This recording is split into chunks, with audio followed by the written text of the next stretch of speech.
Brian, I wanted to ask, as far as reviewing everything that happened in the Necaxa game, it was surprising given the history of y'all as far as your defense not being one of the strong suits. Is that something that you wanted to definitely address, considering how offensively talented LA is? Yeah, we certainly wanted to, Jada, but we actually talked about our attacking woes in today's training session, and some of the film that we saw. It just seemed like our timing was off with the movement ahead of the ball and then the passes and stuff like that. Necaxa got 3 goals. The first one obviously was not a great clearance. The second one, came off of a set piece, so maybe that was preventable. We will have to play better defensively against the Galaxy because they are a good attacking team, but we also know that their Achilles heel is sometimes their defending. So we have to have the right balance of making sure we're good on defense, but we want to try and score 2 or 3 goals. Albert, I'm wondering, looking at this Galaxy team, a team that club's faced a couple times this year, what do you make of their offensive prowess and how you guys, I know you're attacking better, but still, how you guys can go about defending against the Galaxy? Yeah, well, I think they're an attacking-oriented team. They like to have the ball. They have talented players, especially up front. So there is threats that they offer, but I believe that we have just as good players going forward. And just like Brian said, they don't like to defend, and they don't like to run without the ball. And it's one of the key things for tomorrow will be, can we keep the ball longer than them and make them run and kind of throw them off their rhythm, which is what Necaxa did to us, right? They broke up every play and they slowed everything down and made us kind of, not feel like ourselves and trying to force stuff, and then we tried to force passes, and then it just didn't click, and we weren't on it that game. So a learning from that game for us is, can we do that to teams when we go ahead, and can we use that part of the game to slow the opposition down? Right, I wanted to also ask him, as far as injuries go, I think you said 2 weeks for Pedro, and JP is not in concussion protocol, and no problem. Yeah, JP's fine. Pedro's out for a couple weeks. The interesting bit of news there is Raul was taking penalty kicks out on the field, because I think he wanted to tell me that he was ready to, at least be on the bench. I'll sleep on that. I'm not so sure that's going to happen, but I appreciated his effort. And backtracking just to Jackson, the 2 games that we played against him was 0-0 here at home and a 1-0 loss down there. And that goal that they scored came like the 3rd minute. We got on top of them. The game here, we were on top of them for different parts of the game. So evenly matched teams. And so, yeah, we think we have a good setup and a good chance to get a result. And Albert, as far as this game goes, is there any more pressure in addition to a knockout round, just to get a win against a team that many might feel is really competitive or really doing well right now? Yeah, I feel like because it's a team that we face quite a lot during an MLS season, this might feel like an MLS game, just because based off the fact that we have played them so many times already, not just this year, but years prior to that as well. I feel like when you play a Liga MX team in this competition, it does feel a little bit different, and it has more of that Champions League vibe to it, from at least my experience. So yeah, it's after 90 minutes, if it's a draw, it goes to PKs, and I think when that happens, I think at that time you start to think, okay, this is a knockout round, but it's 90 minutes is a long time to win a game, and we're at home. I'm expecting a decent amount of people to show up for the game and kind of help us to go past this round and then go further in this competition. We'll continue with questions here in the room. Just a reminder, folks in the Zoom, if you raise your hand, we'll have time for your questions as well, and then we'll rotate with follow-ons here in the room and in Zoom. Please. Coach, going back to Pedro really quick, given a 2-week timeline, what's your confidence level that he will be back, at least for the restart of the MLS season on going forward? Yeah, I mean, it's possible. I mean, Raul for sure. Pedro possible. Let's see how it goes. You know, adductors, groins, they can be funny things. So I don't want to put the kid under undue pressure, but I know he wants to play.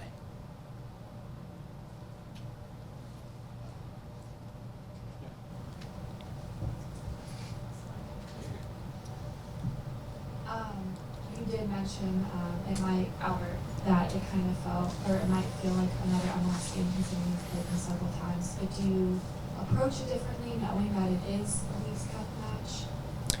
No, whether it's MLS, Open Cup, Champions League, Leagues Cup, we want to win the game, right? And I guess the little bit thing that's different is the fact that if it goes a tie after 90 minutes, it's going to go to PKs. But as I said before, whatever competition it is, the standard in this football club is to win games. So that doesn't change the fact that it's a Leagues Cup game. And yeah, we will want to win the game tomorrow in regulation. So as I said before, we're at home. We have to be the aggressor with the ball, and we're not panicking after the Necaxa game. There is stuff that we need to improve on, and I think we did a couple video sessions, and we have learned. We saw the bad stuff that we did, and we got another opportunity tomorrow to fix it and win a game. Brian, what's your impression of how Pedro's doing after just having suffered another setback this season? He was pretty depressed after the game. Obviously the way the game kind of unfolded. The first 10 minutes, Obed scores a great goal. Everybody's feeling the vibes. Pedro, I know these guys want Pedro to be, healthy and contribute. He scores that goal. It gets taken away, and it was a long delay, 5-6 minutes. So that has a little bit of an effect. But then you compound that VAR call with his injury, and the two things kind of is what, look, I'm going to give Necaxa some credit because they stayed with it, and they, it was a well-coached team. But, it kind of turned this tide in their favor. We'll take some questions here via Zoom. Also a reminder, we ended up starting a few minutes early. So, but no problem, no worries. This session is being recorded and will be published about 30 to 60 minutes after the end. So that way you can catch up with the beginning. Let's go with Owen Murray. Give me 1 second here. Go ahead, Owen. Thank you. Brian, you talked a little bit before the tournament about how you were just panicking. Comments. I wanted to ask what you've seen from him so far, what your plan is heading forward in that position. Say that again, Andrew, the first part of your question. You talked before the tournament about how you were not handing Andy the starting job all the way automatically. What have you seen, and what's your plan heading forward? Well, he's a great young goalkeeper. He's played some really good games for us. And, look, he's just as critical on himself as, maybe some of the people were, fans, whatever. I think I've seen him make that save in training. That's the expectation that we have of him as a shot stopper. So that first goal, he feels bad about it. And he'll recover. I mean, he's strong mentally. He's got a good sense of who he is. So, whether he plays in this tournament, Open Cup, some regular season games when we have fixture congestion, I think he's going to be great. He'll be fine. Okay, we will take more questions here in Zoom. Just please raise your hands. One more time, we ended up starting a few minutes early. Just a reminder here that the session is being recorded and will be available in the Leagues Cup website, Media Resources, within 30-60 minutes after the end. Next, we'll go with Nico Moreno. Go ahead, Nico.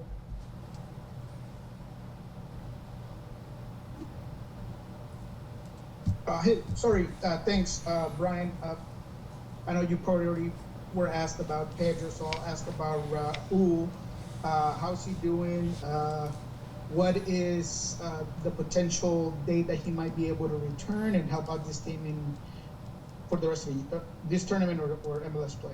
He was taking penalty kicks today. He wants to be on the bench. I'm going to sleep on it. If not, Thursday or Monday if we advance, then, he'll be ready very soon.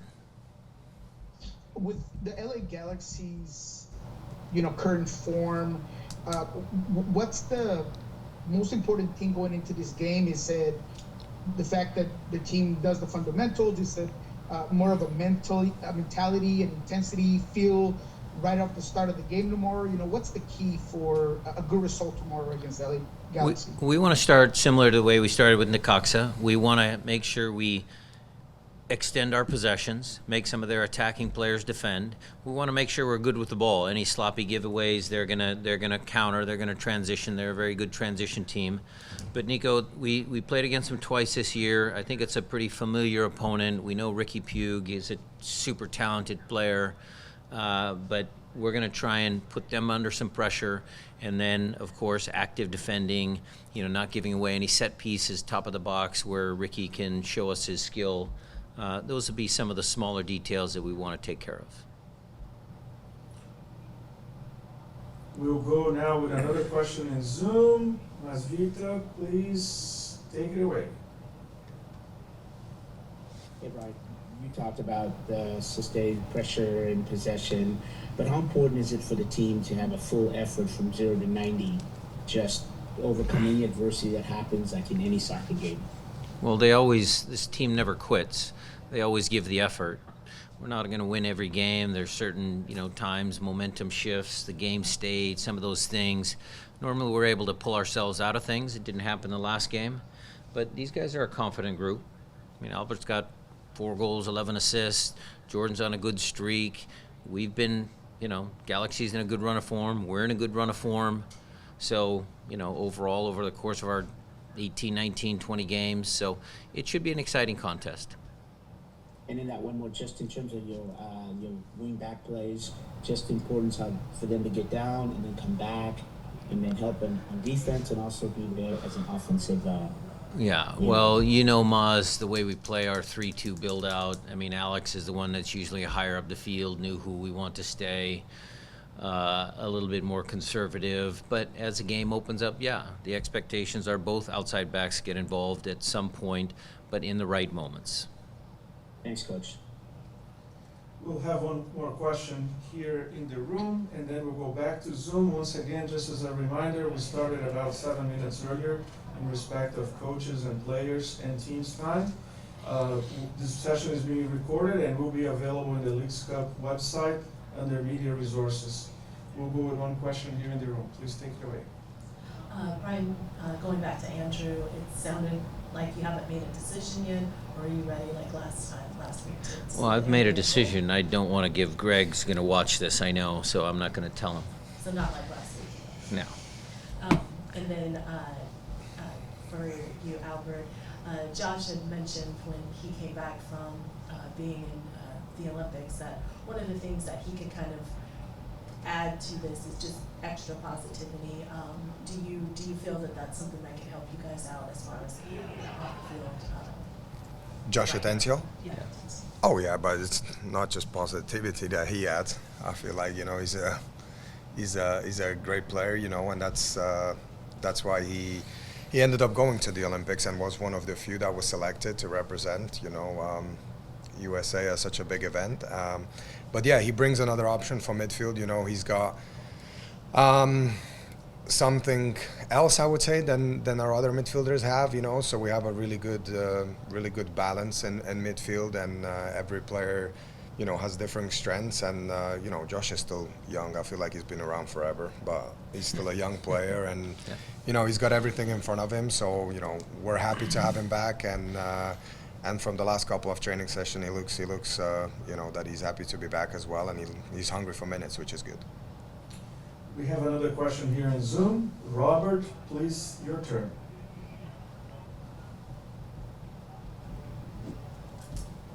Hey, Coach. Thanks for your time. This being a knockout competition, you've already seen the Galaxy a couple times this year. They favor a possession style, like to have the ball a lot. Do you expect that to change at all with this being a knockout competition? Not many mistakes can be made. And then how much do you expect the pitch to affect their possession style? Thank you. I don't think Greg's going to change the way he plays. He's had a successful start to his year. The turf, the Galaxy players have played up here many times. Like Albert said, I mean, we've played against the Galaxy numerous times. They know the turf. I don't think it's going to be an issue. It's brand new turf. And as far as knockout games are concerned, we're not going to change either. I mean, yeah, we'd love to win in 90 minutes. If it don't win in 90 minutes, it goes to penalties. You know, I think we have a good team. So we're going to try and play to win. We're at home. We have time for follow-on questions. Any follow-on questions here in the room? Nick? I'll go with one in Zoom. Okay. Nico Moreno, please take it away.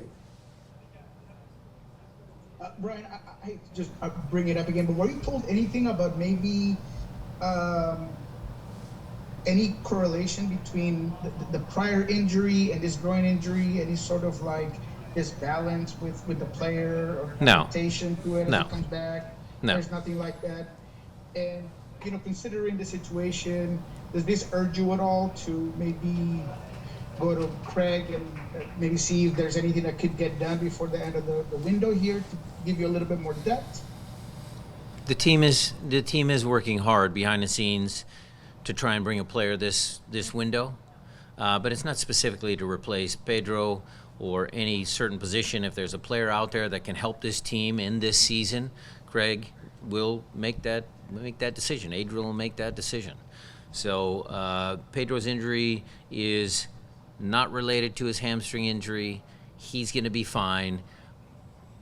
We'll see him when regular season returns, and we'll continue to try and win some more games. We have one more here in Zoom. Masvira, please take it away. This one's for Albert. Albert, just your multi-role you'll be playing in terms of facilitator, the free kicks on defense, and also attacking. I know it's loaded, but can you talk about the multiple role you'll play? You have to play as a facilitator as well as on defense. I'm sorry if you can't hear me. No, I can hear you. I just, yeah. No, I mean, I think I'd like to think that I'm a versatile player that can play, a few different positions. And, ever since I joined the club, I had different responsibilities for the first couple of years than I have this year. But if you play in that midfield role in any of the midfield three, you're kind of in the middle or in the center of everything. So, you have to do a little bit of almost everything.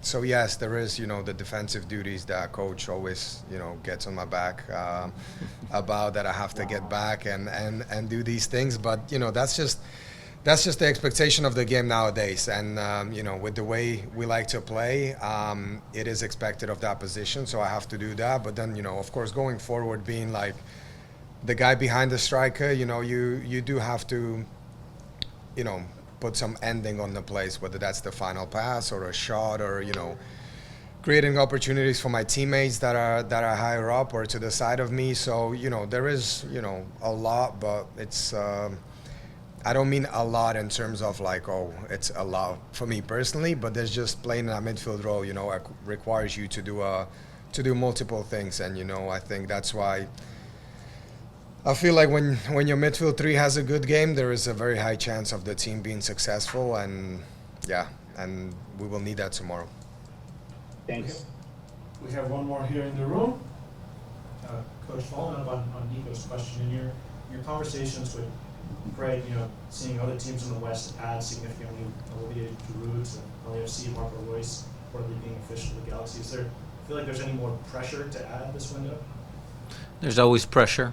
Again, we want to be successful in all competitions. The club has had a long history of doing a lot of good things, both on the field and off the field with our acquisitions. So yes, there's always pressure. Craig feels it, Adrian feels it, we feel it as coaches. The players feel the pressure to win. You heard it there from Albert. This is a big club. The reason why Maz, he had a weird look on his face was because he doesn't like talking about himself. But ever since Albert's come to the club, it helped us push us over the top for Champions League. I did play him next to JP when he first came, and I know he can do the defending. I know he can do it. And so part of his responsibility is, yes, pulling strings in the attacking part of the field, but it's also doing the dirty work when he has to. I know he's capable of it. And, we're going to continue to try and close out the season on a positive note.